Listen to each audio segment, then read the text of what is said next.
ETF index mutual funds నేర్చుకుని stock మార్కెట్లో రాణించాలనుకుంటున్నారా? వెంటనే ఈ నెంబర్కి కాల్ చేయండి.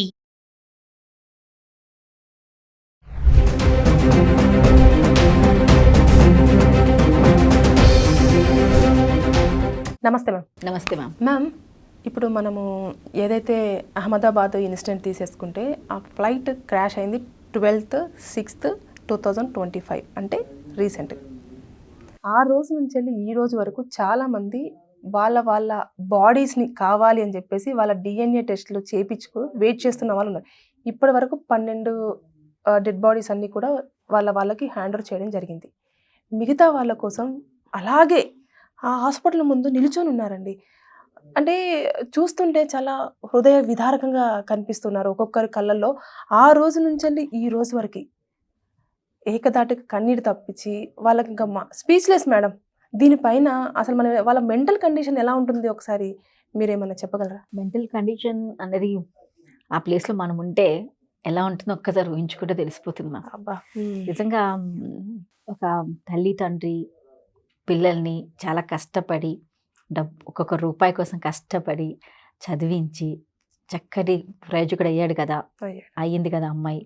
ఆ పలానా దాంట్లో ఒక ఆప్షన్ వచ్చింది, ఆపర్చునిటీ వచ్చింది అని చుట్టాలందరికీ చెప్పుకొని, చుట్టాలు కూడా ఎంత అదవుతారు, అబ్బా నా పలానా అమ్మాయి వెళ్తుంది, పలానా అబ్బాయి వెళ్తున్నాడు అబ్రాడ్కి అని వెళ్తుంటే ఒక్క సెకండ్గా ఆ చేతులు వెళ్ళి ఎంత హ్యాపీనెస్ మూమెంట్ కదా. అందరు గెట్ టుగెదర్ చేసుకుని ఉంటారు, అవి ఉంటాయి మనకు అవన్నీ తెలియవు, కానీ అందరూ వెళ్తున్నప్పుడు గ్యారంటీగా పెట్టుకుంటారు మా పిల్లలు వెళ్తున్నారని.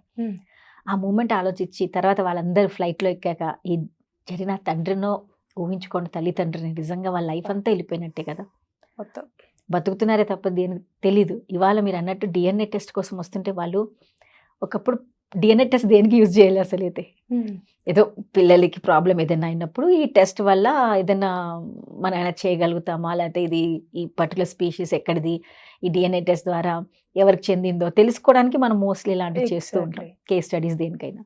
అలాంటిది తండ్రి ఈ ఫ్లైట్లో నా కూతురో నా కొడుకో ఉన్నాడు, ఆ బాడీ నాకు ఏంట్రా బాబు, ఆ బాడీ కోసం నాకు డిఎన్ఏ టెస్ట్ అడుగుతున్నాను, డిఎన్ఏ ఏ బాడీ టెస్టింగ్లు అయ్యాక ఏ బాడీ నాకు ఇస్తారని ఫీలింగ్లో ఉంటే ఒక్కసారి ఆలోచించండి. ఆ బాడీస్ ఎలా ఉన్నాయో కూడా మనం చెప్పలేం, నార్మల్గా కూడా ఉండకపోయి ఉండొచ్చు.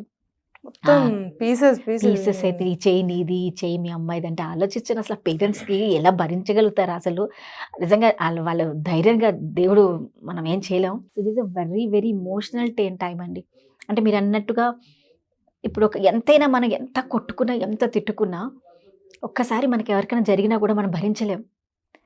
మన పిల్లలు మనం తిట్టుకుంటాం, అంతా చేస్తాం, బట్ ఒక్కసారి కింద పడ్డాడు అనుకోండి, ఆ బ్లడ్ చూస్తే ఏడుపు వచ్చేస్తుంది మనకి. అలాంటిది ఆ ఎమోషన్లో నించొని, నా డిఎన్ఏ టెస్ట్ కోసం నించొని ఎప్పుడు నా పిల్లల బాడీ నాకు ఇస్తారా, నా భార్య బాడీయో నా కొడుకు బాడీయో మా పేరెంట్స్ బాడీయా అని ఎదురు చూస్తున్న చూపు ఉంటుంది చూడండి. రియల్లీ అది ఎవరు భరించలేనిది. ఎందుకంటే ఇంకా వాళ్ళు సగం చచ్చిపోయినట్టే అక్కడ. ఎప్పుడైతే బాడీ చేతికి వస్తుంది ఇంకా వాళ్ళు ఏం చేయాలో వాళ్ళకి తెలియదు. అంటే నిన్నేళ్ళ నుంచి నేను వీళ్ళ కోసం బతికాను కదా, ఇప్పుడు నేను ఎవరి కోసం బతకాలి ఇంకా, అంతే కదా. ఆ తండ్రి ఆలోచించుకొని నేను నిజంగా ఆ కేసులో ఆ అమ్మాయిని అబ్రాడ్ పంపించి ఆయన రాశాడు, ఏ టీషర్ట్తో అయితే ఆ ఫోటో దిగాడో, ఇద్దరు సెల్ఫీ దిగారు కూతురు వెళ్ళాక, ఇప్పుడు అదే టీషర్ట్తో నించోని I'm waiting for the DNA report అని రాస్తే ఆ డిఎన్ఏ టెస్ట్ ఇచ్చాను, నా కూతురు కోసం నేను వెయిట్ చేస్తుంది అంటే ఆ తండ్రి నిజంగా ఎంత బాధలో ఉంటాడో, ఎంత ఫీలింగ్లో ఉంటాడో ఆలోచించండి. 7 days నుంచి ఆ వెయిటింగ్, అదే బట్టలు, తిండి లేక నిద్ర లేక, నిద్రపోతుంటే కూడా బాధే కదా. నిన్నటి వరకు నా కూతురు నా దగ్గర ఉంది, ఇప్పుడు నా కూతురు నా దగ్గర లేదు అంటే ఆ బాధ ఎలా ఉంటుందో ఆలోచించండి ఒక పేరెంట్స్కి. ఎందుకంటే ఆ ప్లేస్ నేను ఊహించుకోలేను, టు బి ఫ్రాంక్. ఎందుకంటే మనం అనుకుంటాం ఆ ప్లేస్లో మీకు ఎలా అనుకుని ఊహించుకోలేను, ఎందుకంటే నేను ఆ బాధని తీసుకోలేనే, అవునా కదా. ఆ పేరెంట్స్ పడే బాధ నిజంగా ఒక్కొక్క కేసుని నేను వింటుంటే, మీరు ఆ ఎయిర్ హోస్టెస్ ఆమె కూడా ఎంత స్ట్రగుల్ పడి లైఫ్లో ఆ ఎయిర్ హోస్టెస్ అవ్వాలని చాలా స్ట్రగుల్ అయ్యి ఆమె బయటకు వచ్చాక recently she went for 1 meeting అంట, వాళ్ళ గెట్ టుగెదర్ ఈవెంట్ అయితే అక్కడికి వెళ్ళి దీని గురించి చెప్పిందంట. వాళ్ళ ఎయిర్ హోస్టెస్ జాబ్స్ ఇలా ఉంటాయి, ఇన్ని ఛాలెంజెస్ ఉంటాయి. మీరు ఆలోచించుకొని ఒక ఉమెన్ ఒక ఫీల్డ్లో రావాలంటే చాలా స్ట్రగుల్స్ అనుభవించాలి, చాలా ప్రాబ్లమ్స్ పడుతుంది. అలాంటి ఆమె ఒక ఎయిర్ హోస్టెస్గా చేసినప్పుడల్లా ఒక రీల్స్ పెట్టేదంట అమ్మాయి, Maithili I think so. So depth ఆమె పెట్టిన వీడియోస్ వింటుంటే అన్నీ ఆమె అప్పుడు ట్రావెల్ చేసిన అన్నీ పెడుతుందంట. అమ్మాయికి అలవాటు అలాగా పెట్టిన ఇప్పుడు వీడియోలో చూడండి, షీ ఈజ్ నో మోర్. ఎంత బాధ అనిపిస్తుంది అంటే అసలు ఆ వ్యక్తి ఏదో మనకు చావు వచ్చింది అనుకోండి, అనారోగ్యంగా మనం పోయామంటే okay, parents family will prepare for that. అరే ఇతనికి ఏదో అయ్యింది, అతను 1 month 2 months 3 months చనిపోతారంటే బాధ అనిపించేది. బట్ ఏమి తెలియకుండా బట్ ఇంకొక 1 dayలో they reach their destination, they going to start a new life, the new opportunities all around them. ఎంతమంది ఫ్యామిలీ యూనియన్ కూడా అవ్వాలి, వెళ్ళారు చాలా, వాళ్ళ ఫ్యామిలీని కలవడానికి వెళ్ళారు. ఎన్నో రోజులు ఇక్కడ జాబ్ చేసుకుంటున్నారు, ఇప్పుడు అక్కడికి వెళ్ళి వాళ్ళ హస్బెండ్ కలవడానికి వెళ్ళే వాళ్ళు చాలా మంది ఉన్నారు. హస్బెండ్ వచ్చి పిల్లల్ని భార్యని కూడా తీసుకెళ్ళిన ఆ డాక్టర్ ఉన్నారు. నిజంగా అక్కడ ఆ నాన్నగారు అండి, ఆ తండ్రి కూడా పెట్టారు. నా మనవడికి 2 వాళ్ళ ఆయన మనవడంట ట్విన్స్. యా, అప్పుడు August 15th అబ్బాయి 5 years అవుతారంట ట్విన్స్. వాళ్ళు వెళ్ళే ముందంట ఆయన మీద పడుకున్నారంట 2. ఆ తాతగారికి ఎంత బాధ ఆలోచించారు, నా కొడుకు 4 ఏళ్ళ నుంచి ఉన్నాడు, ఇప్పుడు వచ్చి ఫ్యామిలీని తీసుకెళ్తా అంటే ఇప్పుడు నేను ఎవరున్నారు నాకు అన్నాడు ఆయన.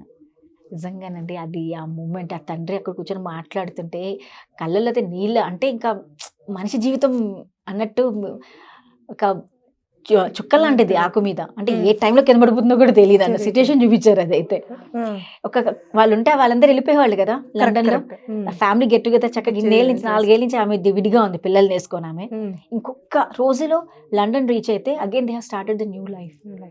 పిల్లలు అంటే చిన్న పిల్లలు, వాళ్ళు ఏమి చూడలేదు ప్రపంచాన్ని. ఆ బాధాకరమైన అది ఆ క్రాష్ లో ఎలా అయ్యారో కూడా మనకు తెలియదు, పిల్లలు ఎలా ఉన్నారో కూడా మనకు తెలియదు. ఆ బాడీ ఇస్తుంటే తాతగారు మనసు ఎలా ఉంటుందో ఆలోచించండి. అప్ప అంత పెద్ద ఫ్యామిలీని తీసుకొని ఇదండి మీ బాడీ, ఇదిగో మీ DNA వీళ్ళకి మ్యాచ్ అయింది, ఇది మీ బాడీస్ ఇస్తుంటే ఆయన అసలు ఎలా తట్టుకుంటాడో ఆలోచించండి. అక్కడే ఆయన పని అయిపోతుంది అసలు అయితే నిజంగా. ఒక తండ్రికి ఇదిగో నీ కూతురు బాడీ అంటే, అదే నా కూతురు ఇన్నేళ్ళని కష్టపడి పెంచానే దాన్ని, ఇవాళ నా బాడీ ఇచ్చారు, నేను ఏం చేయాలి బాడీతో అన్న ఫీలింగ్ ఉంటుంది. ఆ టైంకి డిన్నర్ కోసం వెయిట్ చేస్తున్నారు కానీ తర్వాత ఏం చేయాలో కూడా వాళ్ళు తెలియదు. సో దిస్ ఈస్ హ్యాపెండ్ అండి. ఈ కేసెస్ ఎమోషనల్గా మనం ఎంత స్ట్రాంగ్ అవ్వాలనుకున్నా ఇది మనని మాత్రం హాస్పిటల్ ముందు అయితే అసలు అందరూ ఇలా రెడీగా ఉన్నారు, ఎవరు వస్తారా, ఎప్పుడు ఎవరు తీస్తారా. హాస్పిటల్ వదిలేసిన ఫ్లైట్ అయితే ఓకే, అక్కడ మెడికోస్ ఎంత కష్టం అండి. అంటే వాళ్ళు ఆ కాలేజీలో తినడానికి కూర్చుని నోట్లో ముద్దుండగానే ఇలా క్రాష్ అయిపోయింది. వాళ్ళ పేరెంట్స్ ఆలోచించారు, ఫ్లైట్ లో కూడా లేరు, ఆకలేసి కడుపు నిండా తిందామని చెప్పి వచ్చారు. వాళ్ళు వచ్చినందుకు అసలు ఇంకా వాళ్ళకి అదే రోజు చివరి రోజు అన్న పైనుంచి వెళ్ళి వచ్చి టక్కున పడిపోయి ఇలాంటి సంబంధం లేని పర్సన్స్ అందరు కూడా అందుకు చనిపోవడం, అది ఊహించుకుంటే యాజ్ అ మదర్గా నాకు చెప్పడానికి కూడా రావట్లేదు. ఎందుకంటే మన అంతే కదా, ఒక వయసు అంటే ఒక అర్థం ఉందిలేండి, పెద్దవాళ్ళు అంటే ఒకటి, మన పిల్లలండి మనం ఎంత గారంగా చిన్న దెబ్బ తగిలితేనే మనం భరించలేని వాళ్ళం. అలా పిల్లలు అనుకోకుండా అయిపోతే నిజంగా ఇట్ ఇస్ చాలా చాలా కష్టం. అంటే వాళ్ళు వెళ్ళిన నా కొడుకు నా కూతురు మళ్ళీ రాదు అన్న తటపన ఆ తండ్రికి అక్కడ నించొని, తల్లిదండ్రులు అక్కడ నించొని వెళ్ళిపోతే వెళ్ళే వాళ్ళు ఇలా వస్తున్నారన్న బాధ.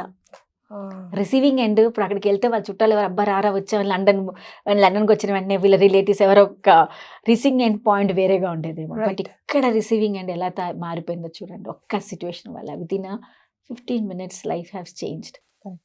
చాలా బాధాకరంగా ఆ టైంలో అక్కడ నుంచి చూడాలంటే కష్టమే. పేరెంట్స్ నిజమే మ్యామ్. అసలు ఆ DNA టెస్ట్ కోసం అని వాళ్ళు ఇచ్చిన తర్వాత బాడీస్ ఇస్తుంటే ఒక్కొక్కరు వాళ్ళ వేదన మనము వీడియోలలో చూస్తుంటే కూడా అసలు మనమే అంటే అన్నోన్ పర్సన్స్ వాళ్ళు మనకి నిజంగా చెప్పాలంటే మనమే తట్టుకోలేకపోతున్నాం. ఫ్యామిలీ మెంబర్స్ ఇంకా వాళ్ళను ఎలా అసలు ఎవరు ఎలా ఓదారుస్తారు అనేది కూడా ఒక పెద్ద క్వశ్చన్ మార్కే.